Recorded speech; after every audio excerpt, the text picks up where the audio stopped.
একটা সময় আর কি সে আমার বেকার বইলে সে চলে গেছে, ঠিক আছে, কিন্তু তার জন্যই আমি বেকার বেকার হয়েছিলাম। আমি চাকরি করতাম ভালো একটা পজিশনে।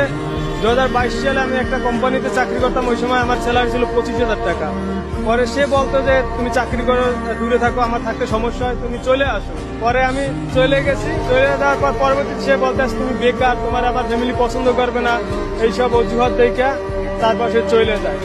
একটা সময় পরবর্তীতে 3 মাস পর তার সাথে যোগাযোগ হয়। সে নিজে ইচ্ছে যোগাযোগ করে। তো তার একটা নজর দেখার জন্য মানে তার চাচার সাথে কথা হয়েছিল, তার সাথে একটা নজর দেখবো, এই জন্য তার চাচার সাথে 10,000 টাকা কন্ট্যাক্ট হয়েছে। পরে আমি 10,000 টাকা তারে দিছি। দেওয়ার পর তারপর আমি একটা নজর দেখতে পারছি। দেখা করার জন্য তার কাছে তারা টাকা দিতে হয়েছে 10,000 টাকা দিতে হয়েছে। যে কাকাই বলছে যে যদি দেখতো আমার 10,000 টাকা দিতে হবে, তাহলে তুমি দেখা করতে পারবা। তারপর আমি 10,000 টাকা দিছি। দেখতে পাচ্ছি। হ্যাঁ, তারপর দেখা হয়েছে। তার জন্য বললাম না যে মায়া সারা জীবনই থাকবে আমার, তার জন্য ভালোবাসা সব সময় থাকবে। তার ওই যে জায়গাটা আর কখনো কেউ নিতে পারবে না। হয়তো আমার লাইফে বিয়ের পর অন্য একজন আসবে, ঠিক আছে, কিন্তু তার জায়গাটা ওই জায়গায় থাকবো, খালি থাকবো। ওই জায়গাটা কেউ পূরণ করতে পারবে না কোনোদিন।